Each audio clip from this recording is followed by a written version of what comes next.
Welcome back as we finish working on cookies with Lucy Greer during our Christmas Jubilee special here on Studio 10. Thanks again for being a part of it. Thank you. I'm glad to be part of it. All right, so what do we need to do to finish up these cookies? We are working on our Greek wedding cookies, and I'm adding the final ingredient, which is chopped pecans, or actually I put these in the food processor, so they're ground pecans. And what I did was, remember we started off with 4 sticks of melted butter, and I let that cool down completely, and then we put it in the bowl of our mixer and let it whip for 15 minutes and became really nice and light and fluffy.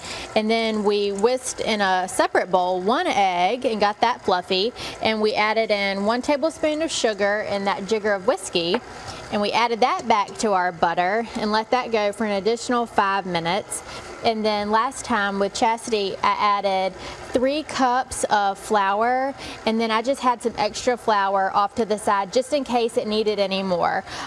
You know, depending on the weather and what's going on outside, you may or may need a little bit more flour, so that was just some extra, but we didn't. 3 cups was just fine. And then I added in 1 tablespoon of baking powder, and then the last ingredient was our chopped pecans. And you can use walnuts or almonds also, but my aunt always uses pecans, so that's what I use. And so now, as you can see, the dough came together really nicely. And if it was a little bit wet, then that's when you would add a little bit more flour. And this is really the consistency that you want. And I just use a little scoop to help me make them even, and then you just scoop it out and roll it in a ball, kind of like making meatballs. And then I have a baking pan sprayed with some non-stick cooking spray, and once you put them down, then you just flatten them out a touch with your fingers. And these do not take too long to bake at all. We're going to bake them at 350 degrees, and you're going to put them on the lower rack of your oven and let them go for about 10 minutes, and then move them to the top rack and let them go for 5 to 10 minutes longer. And they spread a little bit, but not too much, but you do want to leave some room between them. And then when they come out, is that when you add this powdered sugar on top? And this is not, I mean, I love cookie dough, and this is not really one that you're going to want to eat, because if y'all remember, we only put 1 tablespoon of sugar in it, so it's not sweet. The sweet comes from what Joe just said.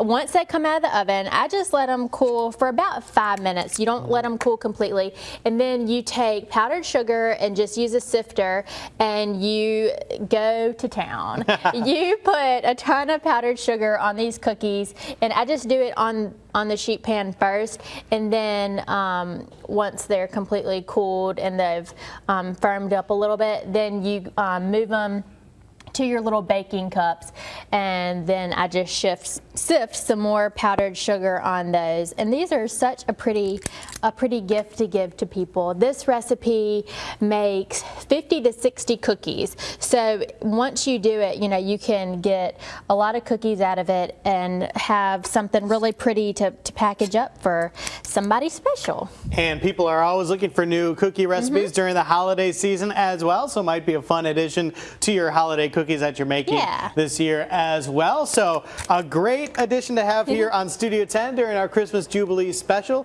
Lucy, thanks for coming in on Thursday. We'll see you next Wednesday as well as usual, right? Yes, I'll be here. All right, sounds good. The recipe will be online, folks. Get it and make it for your family this holiday season.